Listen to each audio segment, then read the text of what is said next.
And welcome back. This is Microsoft Virtual Academy. We're getting started with Template 10, and we're talking about some of the view services that you're going to include inside your template or inside your application.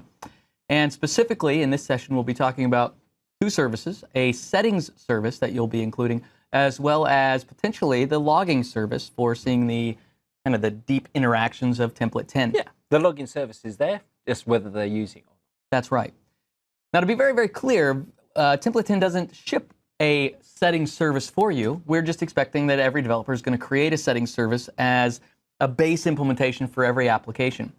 If you use the minimal or the hamburger button template, it ships with a kind of a skeleton settings service for you to be able to use. And the reason you're creating your own and we're not shipping one or giving one to you is because the settings for your application are unique to your application. The one I would create for my application would have a handful of settings. Yours would have a handful. They may overlap a little, but they would be different because the apps are different. However, the logic that you use to implement your service and to read and write from the application namespace, the app data namespace, is just redundant code, right? You're going to write and read from that. You're going to cast and check and all of these other things. Wouldn't it be nice if all of that was wrapped in a reusable helper? And so even though we're talking about the settings service, what we're really talking about is the settings helper that you'll use in the service. Yeah, facilitates the creation of your own settings service, basically. And so we've got a number of methods that are really useful to have. We can check to see whether a value exists. We have the ability to read and write strongly typed values. And of course, the read provides a lot of extra framework stuff to really make it useful in a real app. And we've said this many times, and it's true here too, that what we're doing in Template 10 is what you could do as well. We're not splitting the atom in a way that is unique only to us. This just is that code that we would all write over and over again. And we've already tested it, implemented it for you, and crowdsourced the testing to our large community of Template 10 users, the thousands and thousands of developers who are using it today, and hopefully the thousands and thousands who will be adding on to that tomorrow, hopefully watching this course right now. So are you going to create a settings service? We assume you will. How can we make that easier with the settings helper? And so we have a quick little implementation sample here. This slide shows kind of a basic of how you would implement a settings service of your own. Inside the constructor, you would new up the helper that you're going to use in your getter and setter properties. So you can see here in the getter and the setter that instead of reading or writing, say, from a field or anything else, you're using the helper to do the read. You're using the helper to do the write. And in this case, the helper is reading a value where you're passing in a key for it to find, but you're also passing in an otherwise, or if this fails, doesn't cast properly, or isn't found, then return, in this case, it's true that it's going to return back. So you'd use that as a default value for settings that your user maybe hasn't gotten around to setting in a custom way yet. Absolutely. One thing we'd like to point out, though, is the fact that helper is being stored as an iSettings helper. So we've defined an interface that the baseline settings helper implements. But the reason for this is to support dependency injection, to be able to allow you to create a mock data version of settings helper. So you're not reliant upon actually setting up data inside application data in order to support unit testing and those kind of capabilities. If you're not using dependency injection, or you're not using mock data or anything sophisticated like that, then you might look at this and wonder why we're using an interface. Now you know why. It certainly doesn't change the way that you would implement it. You get to use it the same. Okay, so let me pull up Visual Studio. I think it'd be neat to see maybe how it's implemented in the minimal and template, what just to look for. So when I'm implementing my own. All right, so I have Visual Studio up right now, and let's see. I'm going to pull up and show you a handful of things here. I'm going to open my Views and View Models folder so I can select 3 files. I have the view, which is the settings page, and that is the UI. So let me just pull it up real quick. That's the UI that I have to present to the user to be able to customize whatever the settings are inside the app. Now remember, your application will likely have many hidden settings as well. Keys to your API calls and things like that. Yeah, so you're using a map control.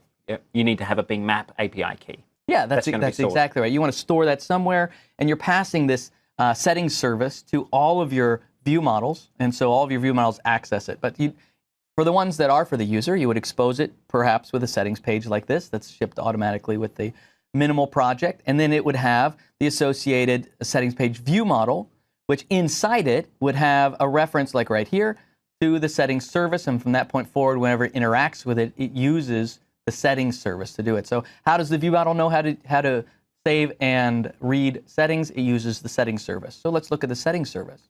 The settings service is here. It's implemented exactly like the code snippet we just showed on the slide. Strange enough. So here inside the constructor is where we new up the settings helper, which of course is that interface that you pointed out. And then here's that use back button, and you'll notice it's slightly different than the slide in that it is still reading and writing using the helper, but in the setter we're actually doing the application. So whatever in this case, it's whether or not to use the back button, so we swap in and out between. And we're also leveraging the dispatcher, which we discussed in a previous session. That's right. And so in this case, the dispatcher is making sure that when we make the changes in the setting, that it's made on the proper UI thread. Honestly, and probably most implementations of minimal, this isn't necessary. This is just defensive programming. Yeah. And a nice little model for you to be able to copy for yourself as well. All right, so that's really the settings service. And when we say settings service, we're meaning that thing that every application is likely to have. And what we provide to you through Template 10 is not a settings service, but it is a setting helper that does the reading and writing into the application data namespace, which is already there, which is where you put settings anyway in UWP app. We just wrap it so that all the logic you would write anyway is implemented there and easy to use. Pretty nice. Sounds good. Why don't we talk about the logging service? All right, so let's transition to a new service. This is the logging service. And if the settings service is something you'd see in every application, the logging service is something you'd see in just a few applications. And so it's very, very useful. If you already have logging, you can tie this into your existing logging framework. If you don't have logging, you can leverage this for your own logging service as well. But in addition, if you're wanting to see the interactions inside Template 10 and you're wondering, are things happening in the order that I really think they are? Are things happening twice the way they're not supposed to be? All those sorts of questions can be answered by this logging service as well. The implementation of the logging service, when Template 10 does not log automatically, you must provide a logging delegate for it to write. And so let me show you kind of what that means. So swap back over just for a second to my Visual Studio. I'm going to go into AppXAML where I've implemented the basic part of it. And so I have a method here called log. And in this case, I've made it as simple as possible. It only writes to the debug output window. So that's down here, right? It writes right there.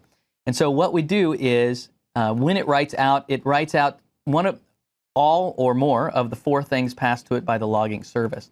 So in this case, a custom text that's passed, the severity, and so everything that's written by Template 10 has a severity level of Template 10. This allows me to filter out all the Template 10 tracing if I don't want to have it in my logs.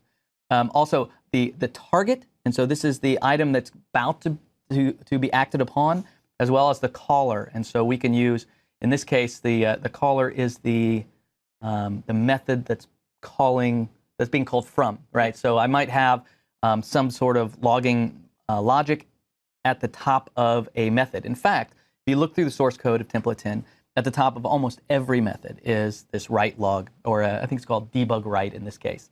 And all of them execute into the logging service and are ignored until you implement this. And so this is the log, and you're wondering maybe how in the world will I know this signature? Well, one, you could take a screen capture right now. Too late. Okay, or 2, you could realize that signature is actually part of the debug write delegate. And so in this case, I say logging service dot write line, which is actually just a that is actually the delegate that's going to be invoked. So if that's null, then it won't run. And so it's null by default in production because it's release mode. And so in this case, I'm saying, well, make this a new delegate. Specifically, it's going to be this log right here. And so let me go into my output window and clear it. And I want to show you not logging and logging. So let me go ahead and run my application. Run my application. And so this will be all of the default information that's put into the output window by my app, not by Template 10. Right? So I'll go into my app, I'll submit and close. And when I go into the output window, there's a lot of information here.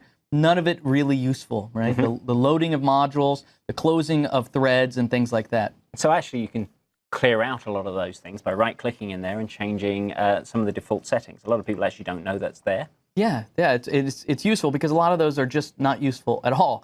So I could say module load, not interested. Module unload, still not very interested. Let's see, maybe process and thread X. Well, I'll say thread for sure, not interested in that. But I don't want to undo program output. That's what's the custom stuff that I'm about to write. And you probably want to see exception messages and so on. Yeah, yeah, that's that right. seems useful. You know what's really useful here is this is also where binding errors will sometimes bubble up. So it's nice to have that here. Okay, so just noticing this is what we have without logging, and I'm going to clear this out, and I'm going to set it so now logging is enabled by setting this action to this delegate, or setting this delegate to this method right here. So I'll go ahead and run it again. And so now every single method, not every single, but pretty close to every single method, even sub-logic to be honest, inside template 10 is going to be executed. And I'll close this out, stop it. I don't have to stop it. Obviously, you'll look at output window, but I am in this case.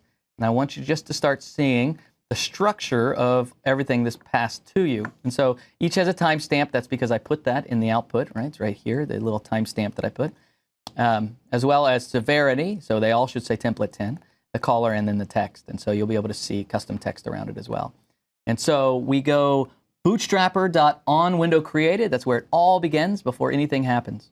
And then we go to the loaded event inside Bootstrapper, and then the dispatcher is created. Of course, the window wrapper was already created. The dispatcher is created inside that. Internal launch, initialize frame async.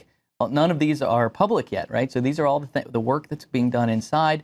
And then we create the root frame, create the initial navigation service. Remember, this is just a vanilla implementation. Create the navigation service, and then all of a sudden, we call start async for the first time. Dun, dun, dun. Yeah, this is the first time we've actually got to your information. And then we do our initial navigation, and we can see both where we're navigating to, in this case it's to the page, and what we're passing to it. So you can see it's to the comma here. We're not passing anything. It's empty.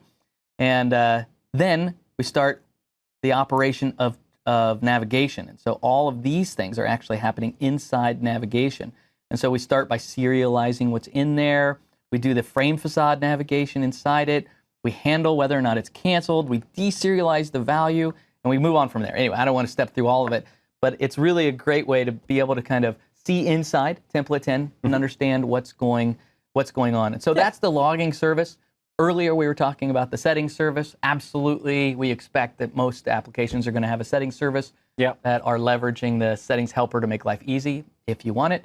And then the logging service, if there's just some stuff going on and you want to figure it out, or you want to wrap in your own, you don't have to do a debug.write line. You could do a mylogservice.write, and it actually writes to a file or a web service. Or you could be using Hockey app or Application Insights and writing things out through those frameworks as well. That's right. And so this is ready to write all this information out, but it doesn't until you enable it. There you go. This is maybe an edge case. Maybe not. It'd be cool if but it's logging been very useful or for not. us. It's been very useful for us to figure things out. That's absolutely true. It's easy, something as sophisticated as template 10, it's easy to forget some of the subtle inner workings. This helps remind us, and it's nice. So there you go. That is the settings service, and it was the logging service. Good luck.